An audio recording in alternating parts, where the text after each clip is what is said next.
The distant rumble of thunder rolled across the Nevada sky as Lillian Vega clutched her reticule tighter, the only possession left to her name after the Stagecoach robbery that had left her stranded in the middle of nowhere. The year was 1878, and the promise of a new life teaching at the schoolhouse in Lovelock seemed further away than ever as she stood alone on the dusty trail, her elegant traveling dress torn at the hem and her dark hair falling loose from its once neat arrangement.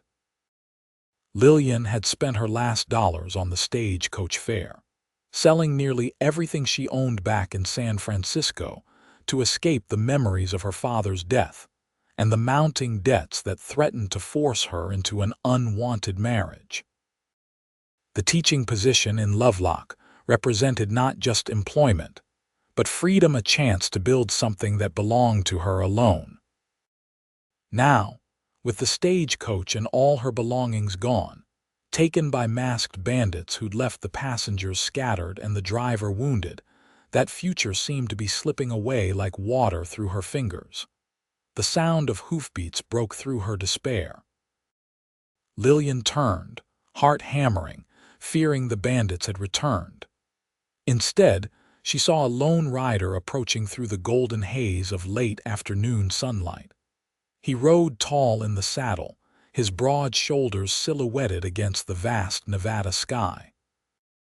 As he drew closer, Lillian could make out the weathered lines of his face beneath the brim of his hat. He wasn't much older than her 22 years, perhaps 28 or 29, with eyes the color of a summer storm and a day's worth of stubble darkening his jaw. "Madam," he called, slowing his horse to a walk. "You all right?" "The Stagecoach," she managed, her voice steadier than she expected. "It was robbed, the passengers scattered. The driver was shot in the shoulder, but I believe he's gone for help." The cowboy's gaze swept the empty road, taking in the scene with practiced efficiency. "Watterson gang, most likely. They've been hitting the stages between Carson City and Lovelock." He dismounted in one fluid motion, his spurs jangling as his boots hit the ground. "Name's Flynn Blackburn. I run cattle north of here." "Lillian Vega," she replied, suddenly aware of her disheveled appearance. "I was on my way to Lovelock. I'm to be the new schoolteacher." A slight smile softened his weathered features. "Lovelock's been waiting on you, Miss Vega. Town's been without a proper teacher since old Mrs. Halloway passed last winter." He glanced at the darkening sky, then back at her. "Storm's coming. Town's still a good 15 miles. I'll take you where you need to go." Lillian hesitated. Her mother had raised her to be cautious around strange men, especially in a place as wild as Nevada territory. But something about Flynn Blackburn's steady gaze reassured her. Besides, with night falling and a storm approaching, she had few options. "Thank you, Mr. Blackburn. I accept your offer." Flynn nodded, then reached for his canteen. "Water?" he asked, offering it to her. Lillian accepted gratefully, taking a small sip before handing it back. The water was warm but refreshing, easing the dryness in her throat. "What did they take?" Flynn asked, his eyes scanning the horizon as if the bandits might still be visible. "Everything," Lillian admitted. "My trunk with all my clothes and books, the small savings I had hidden in my boot." She touched her neck. "They even took my mother's locket. It wasn't valuable, just silver, but it was all I had of her." Flynn's jaw tightened. "The Watterson gang doesn't leave much behind." He hesitated, then added, "I'm sorry about your mother's locket." "Thank you," Lillian said softly. The kindness in his voice threatened to undo her composure, and she blinked rapidly against unexpected tears. Flynn cleared his throat. "We should get moving before that storm hits." He gestured to his horse, a magnificent chestnut stallion. "I'm afraid Rusty here will have to carry us both." Lillian eyed the horse dubiously. "I've never ridden double before." "It's not far," Flynn said. "I'll ride behind you, make sure you don't fall. Before she could respond, he cupped his hands to give her a boost. Lillian gathered her skirts as modestly as possible and placed her boot in his hands, surprised at the strength with which he lifted her. She settled into the saddle, and a moment later felt Flynn mount behind her, his chest a solid presence at her back. "Hold the saddle horn," he instructed, reaching around her for the reins. "I'll handle the rest." As they set off at a steady pace, Lillian was acutely aware of the impropriety of their arrangement. She'd never been this close to a man who wasn't family. Yet there was something reassuring about Flynn's presence, a steadiness that made her feel safer than she had since leaving San Francisco. "You're from California," Flynn said after they'd ridden in silence for a while. It wasn't a question. "How did you know?" She felt, rather than saw, his shrug. "Your accent, the quality of your dress, even with the tear. And folks from Nevada don't usually look quite so shocked by dust." Despite everything, Lillian laughed. "Is it that obvious?" "Yes, I'm from San Francisco. My father was a bookkeeper there until he died last winter." "I'm sorry for your loss," Flynn said, his voice low and sincere. Lillian nodded, not trusting herself to speak. The grief was still too raw, complicated by the discovery after her father's death that he'd been deeply in debt. The creditors had been relentless, and when Mr. Harrington, her father's employer, had offered to settle the debts in exchange for her hand in marriage, she'd seen only one alternative: escape. "The teaching position in Lovelock was a godsend," she said finally. "I've always loved children, and I was fortunate enough to receive a proper education." "Town's been saving up for a real teacher," Flynn replied. "The Reverend's wife has been doing what she can, but she's got 5 young ones of her own." The first fat raindrops began to fall, and Flynn urged the horse into a faster trot. "There's a line shack about 2 miles ahead," he said. "We can wait out the worst of the storm there." "A line shack?" Lillian asked. "Small cabin where ranch hands stay when they're working the far pastures." "It's not much, but it's dry and it's got a stove." The rain began to fall harder, and Lillian was soon soaked to the skin despite Flynn's attempts to shield her with his own body. By the time the small cabin came into view, her teeth were chattering. Flynn dismounted quickly and helped her down, his hands strong and sure at her waist. He led her to the cabin door, fumbling with the latch before pushing it open.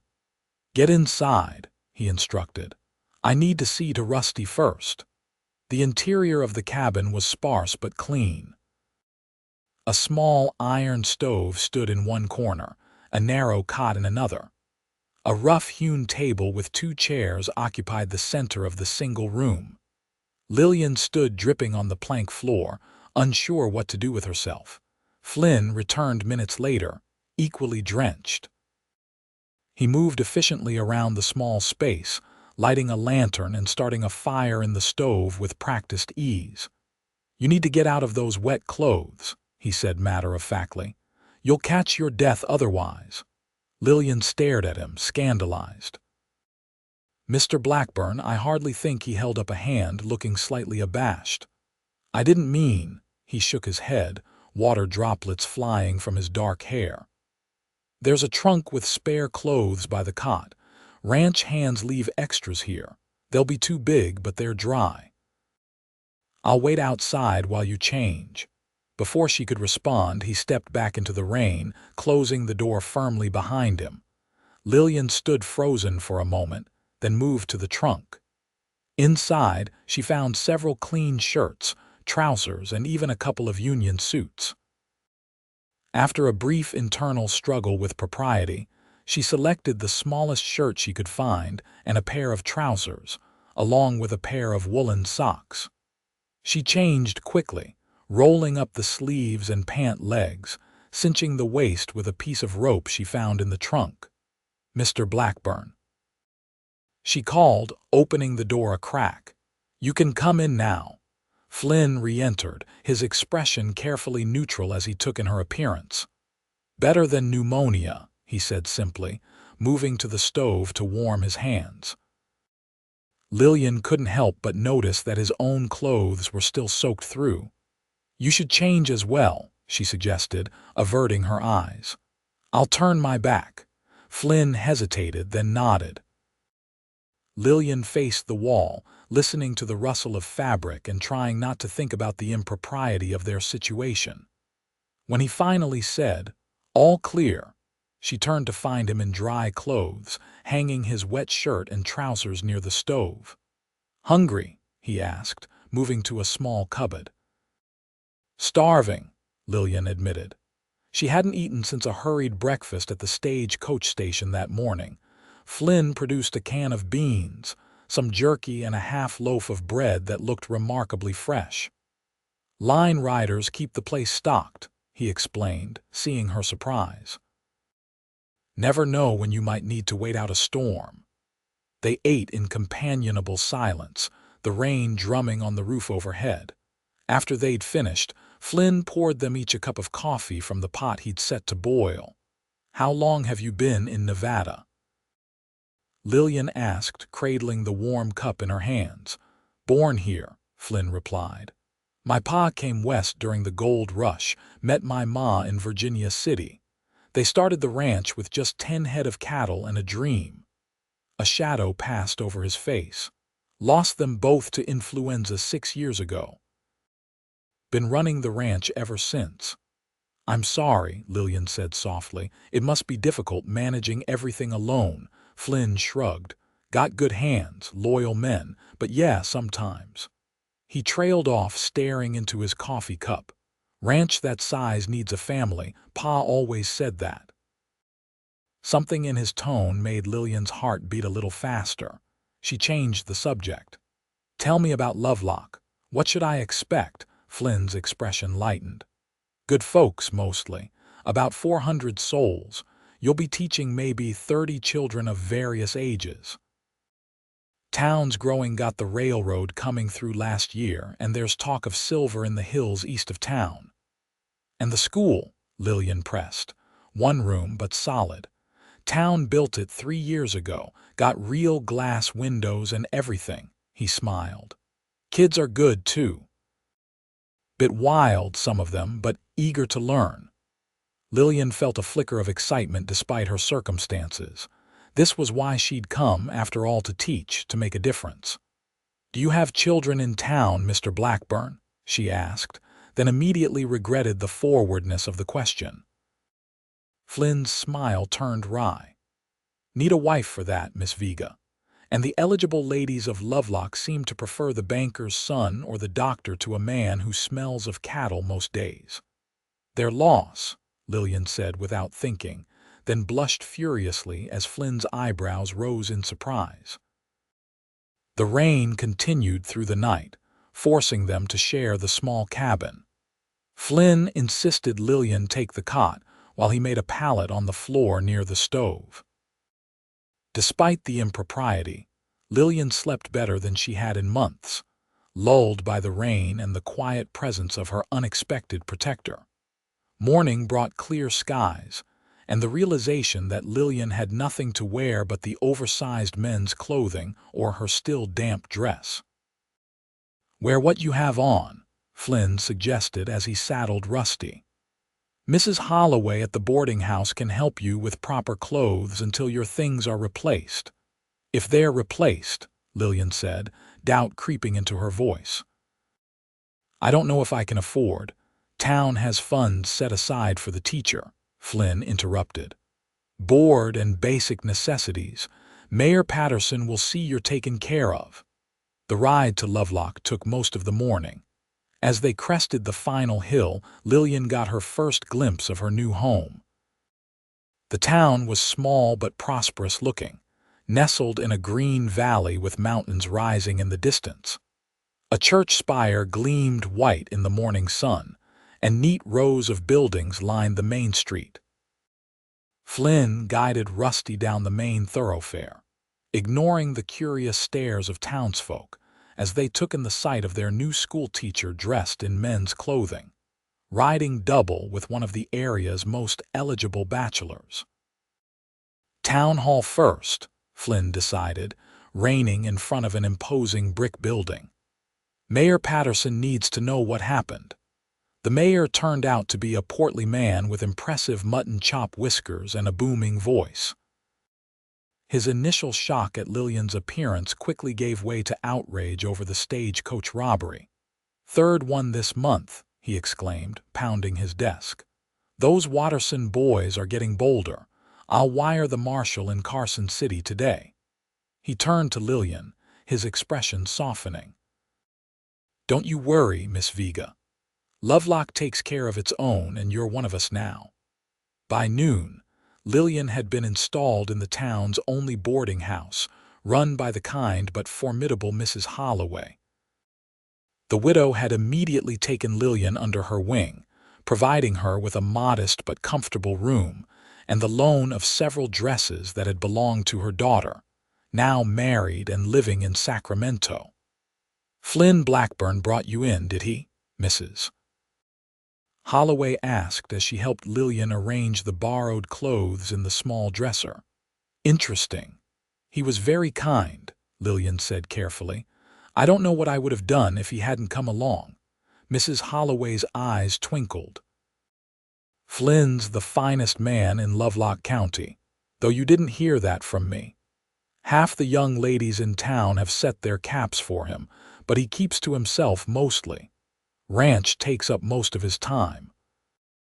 Before Lillian could respond, a knock at the boarding house door announced the arrival of several town matrons, each bearing gifts for the new teacher: a shawl, a pair of barely worn boots that might just fit, home canned preserves, and invitations to Sunday dinner for weeks to come.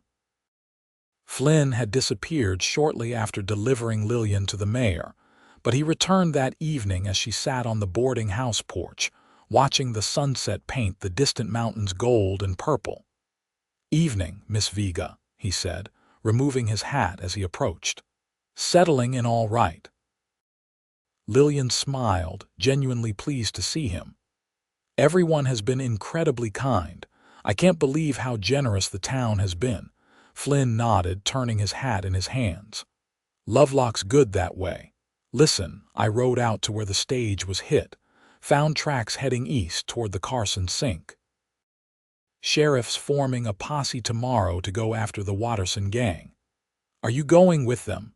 Lillian asked, trying to keep the concern from her voice.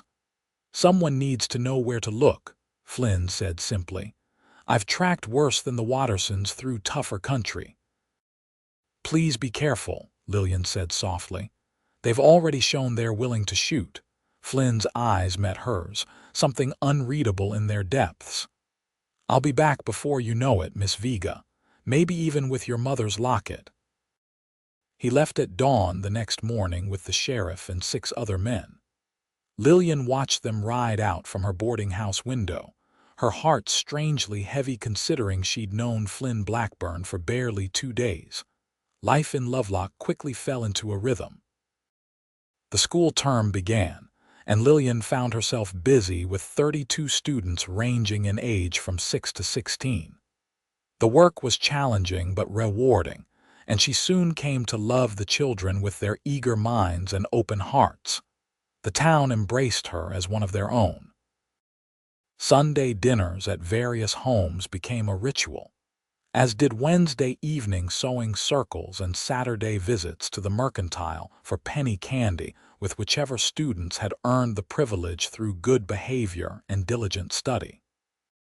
Through it all, Lillian found her thoughts returning often to Flynn Blackburn.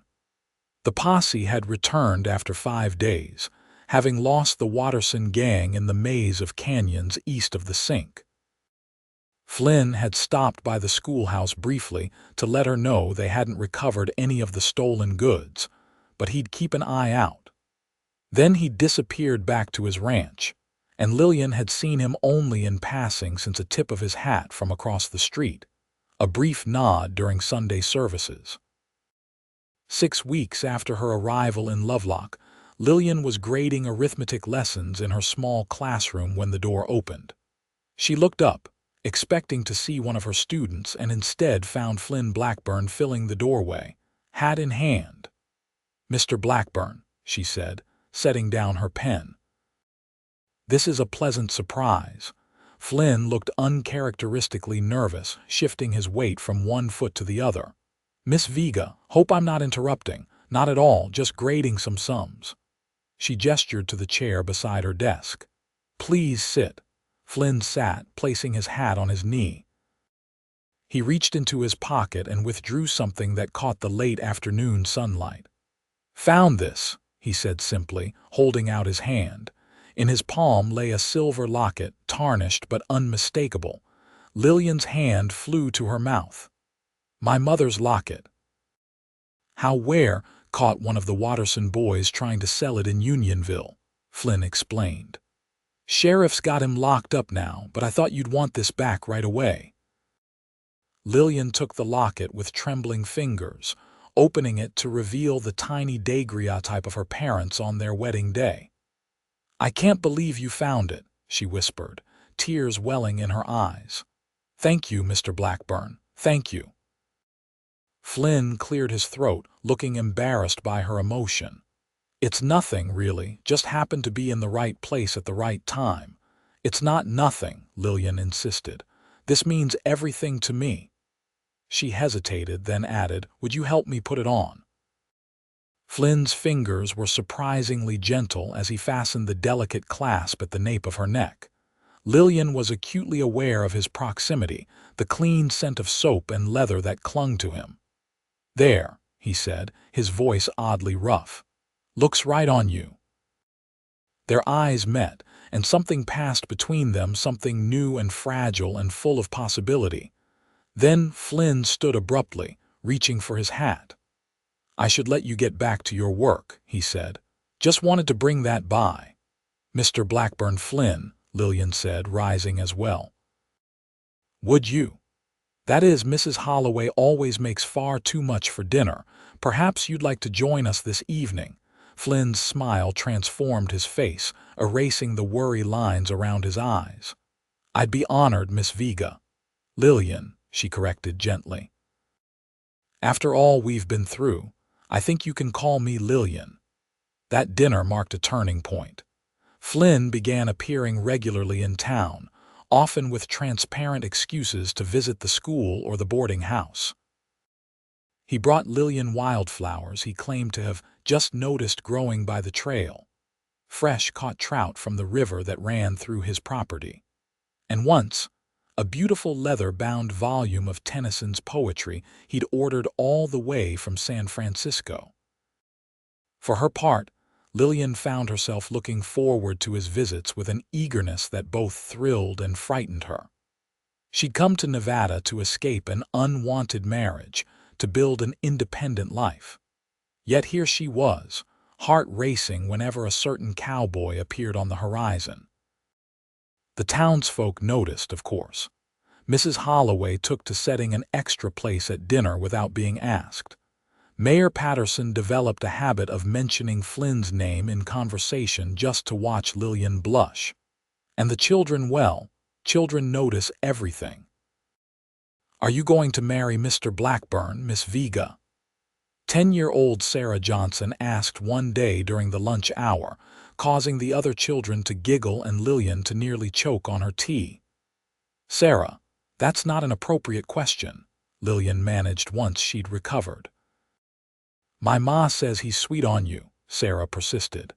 "Says she ain't never seen Flynn Blackburn look at anyone the way he looks at you." "Your mother should mind her own business," Lillian said more sharply than she intended, then softened her tone. "Mr. Blackburn and I are friends, that's all. Now, who can recite the multiplication table for 9? But that evening, alone in her room, Lillian found herself wondering, was Flynn sweet on her, as Sarah's mother claimed? And if he was, what did that mean for her plans, for the independent life she'd begun to build? The answer came sooner than she expected. The following Saturday, Flynn appeared at the boarding house door, dressed in his Sunday best, his usually unruly hair slicked back with pomade. "Thought you might like to see a bit more of the county," he said, a touch of nervousness in his voice. It's a fine day for a ride. Mrs. Holloway practically pushed Lillian out the door, whispering, "Don't be a fool, girl. That man didn't put on a clean shirt and polish his boots just for friendship." Flynn had brought a gentle mare for Lillian to ride, and they set off at an easy pace, heading north out of town. The day was indeed beautiful, the October air crisp and clear, the mountains in the distance touched with the first snow of the season. "Where are we going?" Lillian asked as they rode side by side along a well-worn trail. "My place," Flynn replied. "Thought it was time you saw it." Lillian had heard about the Blackburn Ranch from others in town. One of the largest in the county, it was said to run over 5,000 head of cattle and employ a dozen full-time ranch hands. But nothing had prepared her for the reality of it. The main house sat on a gentle rise, a substantial two-story structure built of local stone and timber, with a wide porch wrapping around three sides. Neat outbuildings formed a courtyard behind it, and beyond stretched fenced pastures and corrals. In the distance, a small band of horses grazed peacefully. "Flynn, it's beautiful," Lillian breathed as they approached. "Been in my family for 30 years, Flynn said, a note of pride in his voice. "My pa built the original cabin with his own hands, added on as the herd grew." He helped her dismount in front of the house, his hands lingering at her waist a moment longer than strictly necessary. "Come on in. Mrs. Caldwell will have dinner ready soon." "Mrs. Caldwell, housekeeper, been with us since I was a boy, don't know what I'd do without her." The interior of the house was as impressive as the exterior, spacious rooms filled with solid, well-crafted furniture, Indian rugs on polished wood floors, and large windows that let in the afternoon sunlight. It was a proper home, Lillian realized, not just a bachelor's quarters. Mrs. Caldwell turned out to be a cheerful woman in her 60s who clearly adored Flynn and seemed delighted to meet Lillian. "About time he brought a young lady home," she said, shooting Flynn a meaningful look that made him clear his throat and suggest a tour of the grounds. They spent the afternoon exploring the ranch, the stables with their fine horses, the blacksmith shop where a burly man named Peterson was shoeing a spirited colt, the bunkhouse where the ranch hands lived. Everywhere they went, the men touched their hats respectfully to Lillian and exchanged knowing glances with each other behind Flynn's back. Dinner was served in the formal dining room, a spread that would have done justice to any fine home in San Francisco: roast beef, fresh vegetables from the kitchen garden, hot rolls, and a cherry pie that Mrs. Caldwell proudly announced she'd made specially for the occasion. "You didn't have to go to such trouble," Lillian protested. "No trouble at all, miss," Mrs. Caldwell replied with a smile. "Been a long time since this house has seen a lady's touch. Does my heart good." After dinner, Flynn suggested a walk. The evening was cool but not cold, the sky ablaze with stars that seemed close enough to touch. They strolled in companionable silence until they reached a small rise overlooking the ranch, the lights of the house glowing warmly in the distance. "My father always said this was the most beautiful spot in Nevada," Flynn said, his voice quiet in the stillness. "Used to bring my mother here for picnics when they were courting." Lillian's heart began to beat faster. "It is beautiful," she agreed, her voice barely above a whisper. Flynn turned to face her, his expression serious in the starlight.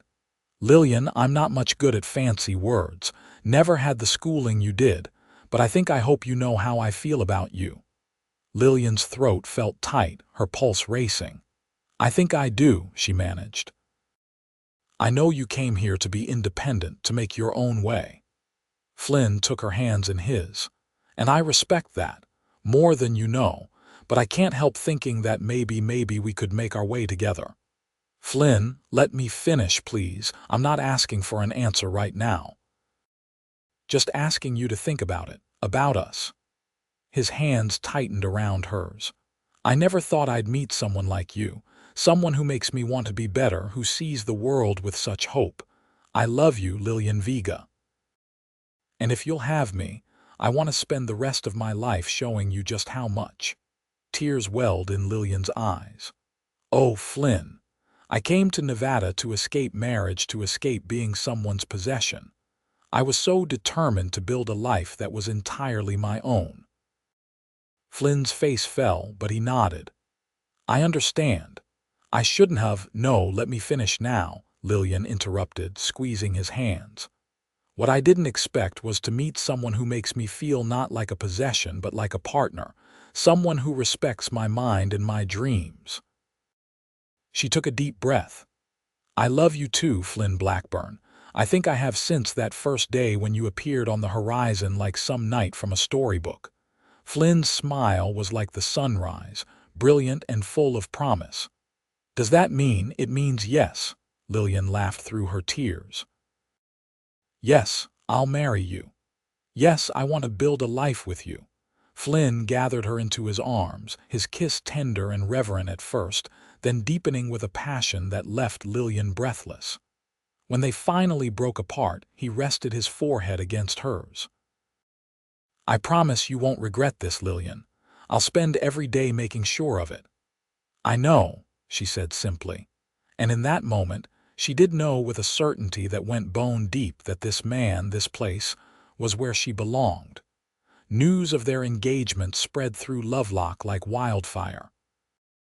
The town's response was overwhelmingly positive, though Lillian did notice a few disappointed looks from some of the young ladies who, as Mrs. Holloway had suggested, had set their caps for Flynn.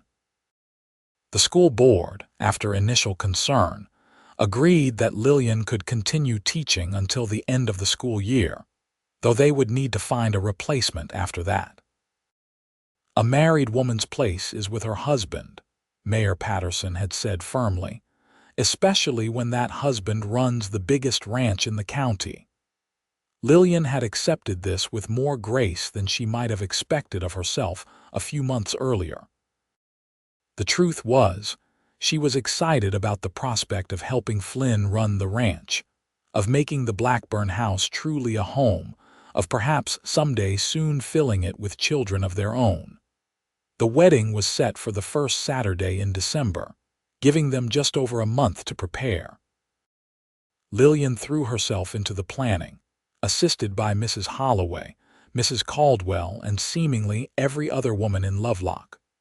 Flynn, for his part, simply smiled and agreed to whatever Lillian suggested, his only contribution being a firm insistence that they take a proper honeymoon.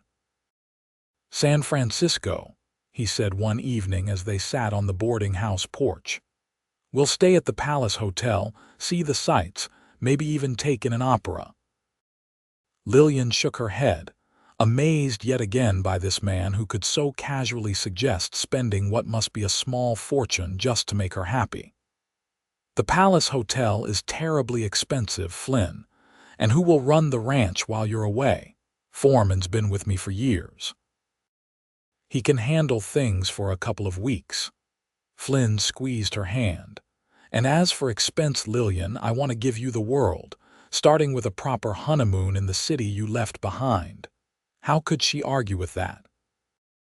Especially when the thought of showing Flynn her beloved San Francisco, of seeing it through his eyes, filled her with such joy.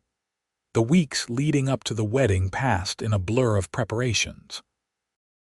Lillian continued teaching, determined to give her students her full attention despite the excitement surrounding her impending marriage. Flynn divided his time between the ranch and town, making improvements to the house that he insisted were necessary before bringing home a bride. New curtains in every room, he told Lillian with a straight face. Mrs. Caldwell was quite clear on that point. Flynn Blackburn, are you letting your housekeeper dictate our home decor? Lillian teased. Only until my wife takes over, he replied with a wink that made her blush to the roots of her hair. 2 weeks before the wedding, disaster struck. A sudden blizzard swept down from the mountains, catching many of Flynn's cattle in the high pastures. He rode out with his men to try to save the herd, promising to return as soon as possible. 3 days passed with no word. Then 4. Lovelock buzzed with worried speculation. Blizzards in November weren't uncommon, but this one had been particularly fierce, dumping 3 feet of snow in the mountains and sending temperatures plummeting to well below freezing. On the 5th day, just as Lillian was preparing to organize a search party herself, riders appeared on the northern road. Flynn was among them, his face haggard with exhaustion, his left arm bound in a makeshift sling. Lillian ran to meet him as he rode into town, heedless of the mud and slush. "Flynn, thank God you're safe. What happened to your arm?" Flynn dismounted carefully, his face drawn with pain. "Took a fall trying to lead some strays down from the high ridge. Nothing broken, just a bad sprain. Doc Jenkins can see to it." His eyes searched her face. "I'm sorry I worried you." "As long as you're safe, that's all that matters," Lillian said firmly, though her heart ached at the thought of how close she might have come to losing him. Dr. Jenkins confirmed that Flynn's arm was badly sprained but not broken. "Keep it in the sling for a week, then start gentle movement," the doctor instructed. "And for God's sake, man, let your hands do the dangerous work next time. You're getting married in 2 weeks." Flynn grinned tiredly. "Don't worry, Doc. Wild horses couldn't keep me from that altar." The blizzard had cost Flynn nearly 100 head of cattle and left several of his men with frostbite, but everyone had survived, which he counted as a victory. "Cattle can be replaced," he told Lillian as they sat in Mrs. Holloway's parlor that evening. "Good men can't." The wedding day dawned clear and cold. The world outside transformed into a winter wonderland by a fresh dusting of snow that had fallen during the night. Lillian woke early, too excited to sleep, and stood at her window watching the sunrise paint the snow-covered mountains gold and pink. Mrs. Holloway had insisted that Flynn not see Lillian before the ceremony. "It's bad luck, and I won't have you tempting fate after that blizzard business." So Lillian spent the morning surrounded by the women of Lovelock, who helped her dress in the beautiful gown that had arrived from Sacramento just in time. The dress was ivory satin with delicate lace overlay, the neckline modest but flattering, the sleeves long and fitted to the wrist. It had cost more than Lillian would normally have spent on clothing for an entire year, but Flynn had insisted, sending her measurements to his cousin who owned a dress shop in the California capital. "You look like an angel," Mrs. Holloway said, tears in her eyes as she arranged Lillian's veil. "Flynn Blackburn won't know what hit him." The ceremony was held in Lovelock's small church, decorated for the occasion with pine boughs and red ribbons. It seemed the entire town had turned out, packing the pews and spilling into the vestibule. Flynn stood at the altar in a new black suit, his arm no longer in a sling though he held it carefully at his side. The look on his face when Lillian appeared at the back of the church was everything she could have hoped for: wonder, joy, and a love so powerful it took her breath away. Reverend Collins kept the service brief, perhaps recognizing the intensity of feeling between the couple before him. When Flynn placed the simple gold band on Lillian's finger, his hands were steady, his voice clear as he repeated the vows. Lillian's own voice trembled slightly, but her heart was sure. "I now pronounce you man and wife," the Reverend intoned. "What God has joined together, let no man put asunder. You may kiss your bride." Flynn's kiss was gentle but full of promise, a pledge of all that was to come. When they turned to face the congregation as Mr. and Mrs. Flynn Blackburn, the church erupted in cheers and applause. The celebration that followed at the town hall was joyous and raucous by turns. The women of Lovelock had outdone themselves with the wedding feast, and Mr. Jensen, the saloon keeper, had donated enough champagne for every adult in attendance to raise a glass to the happy couple. There was dancing well into the night, Flynn insisting on claiming his bride for the first waltz despite his injured arm. "Mrs. Blackburn," he murmured as they moved across the floor, his right arm secure around her waist, his left hand holding hers carefully. "Has a nice ring to it, don't you think?" "The nicest," Lillian agreed, her heart so full she thought it might burst. "Though I may still be Miss Vega to my students until the end of the term." Flynn smiled down at her, his eyes crinkling at the corners. "You can be whoever you want to be, Lillian. As long as at the end of the day, you come home to me." They left for San Francisco the following morning, boarding the train amid a shower of rice and good wishes.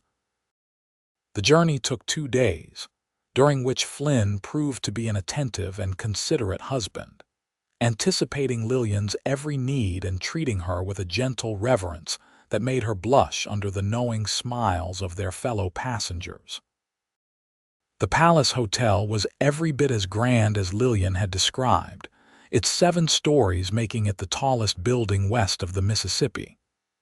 Their suite on the 5th floor overlooked the bay, the windows framing a view of ships coming and going from ports around the world. "What do you think?" Lillian asked anxiously as Flynn stood at the window, taking in the bustling city below. "Is it too much?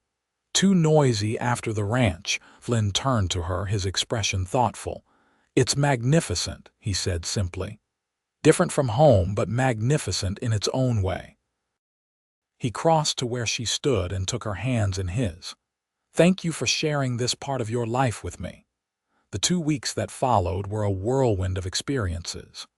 They visited the opera, where Flynn surprised Lillian with his genuine appreciation for the music. They toured Chinatown, marveling at the exotic goods and foods available there. They rode the cable cars to the top of Nob Hill and walked along the Embarcadero, watching the great sailing ships come in. Lillian even worked up the courage to show Flynn her childhood home, a modest house in a respectable neighborhood that now belonged to strangers. "My father loved this garden," she said softly as they stood across the street. "He grew roses for my mother every summer."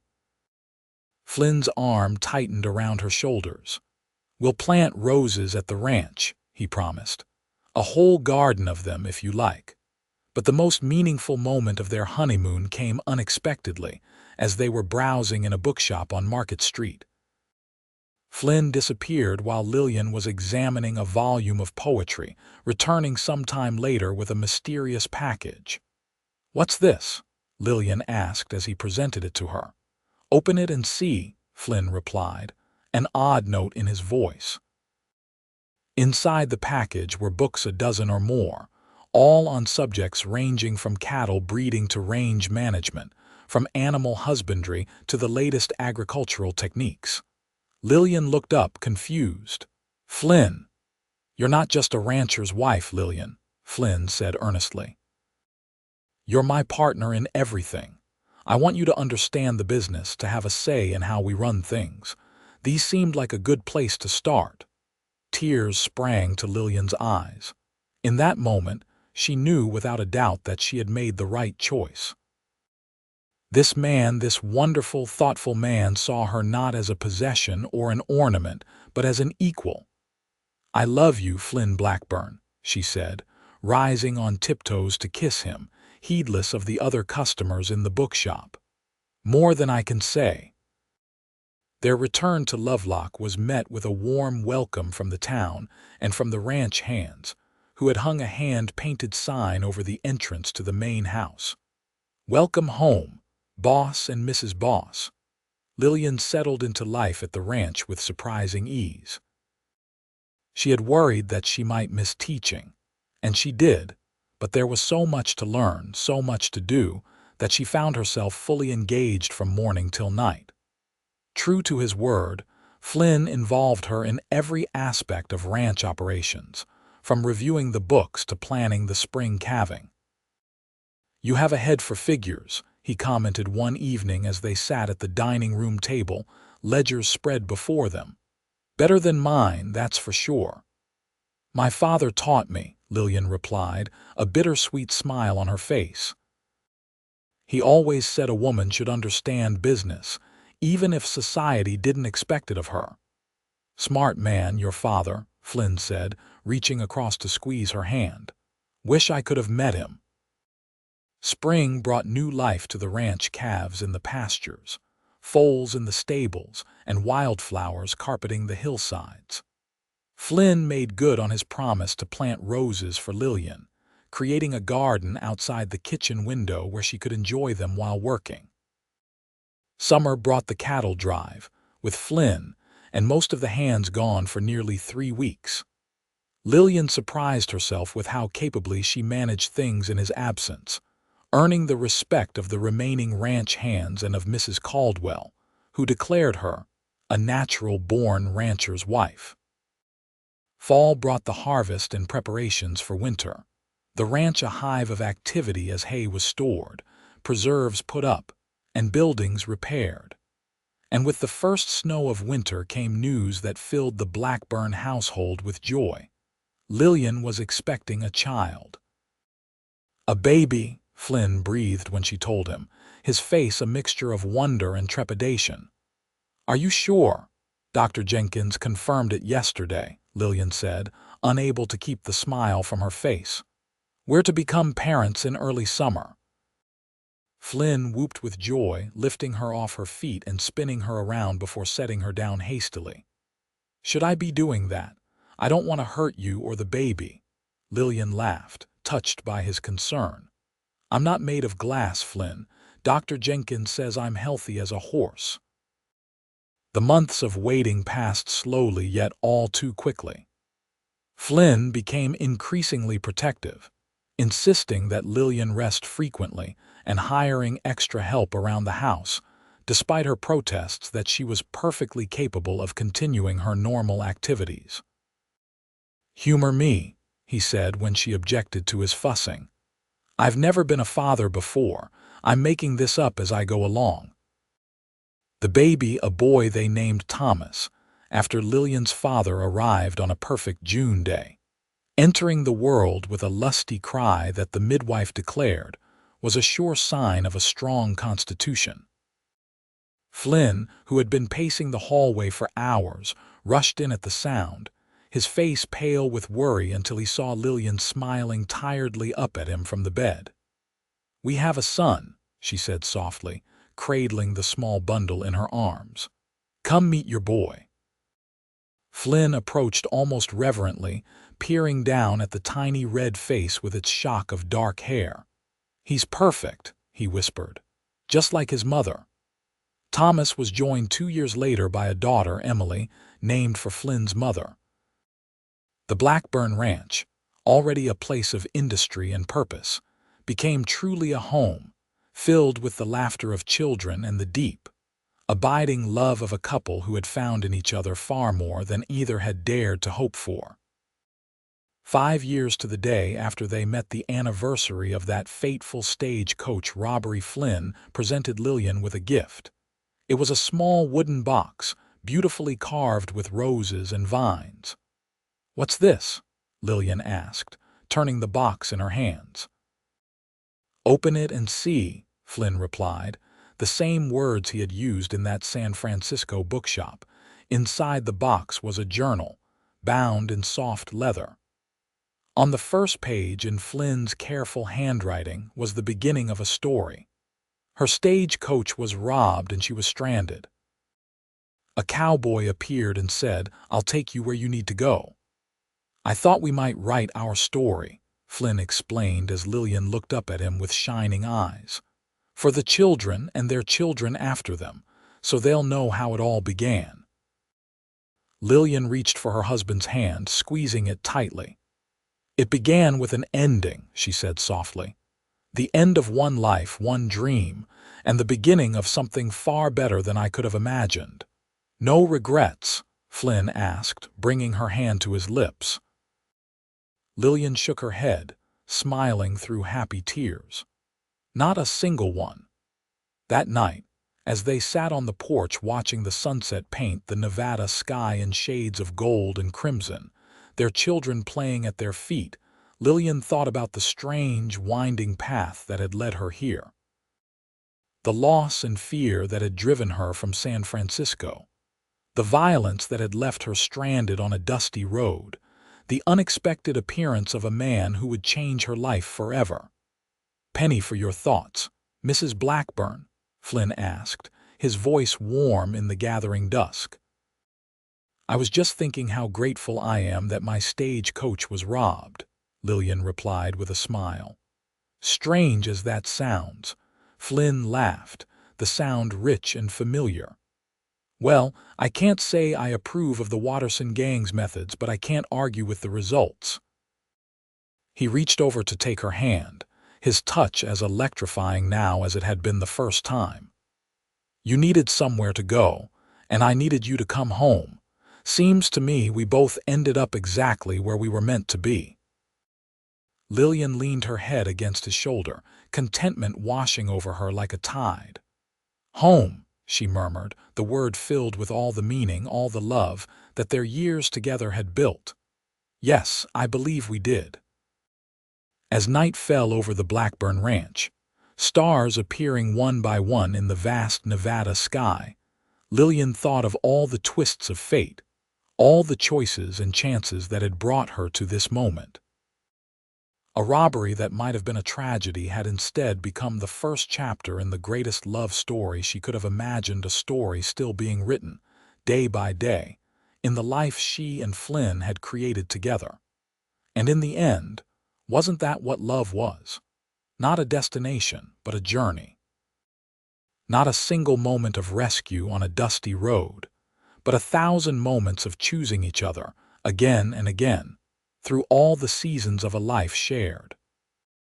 A journey that had begun with 7 simple words, "I'll take you where you need to go," and had led to the one place Lillian Vega Blackburn truly belonged, home.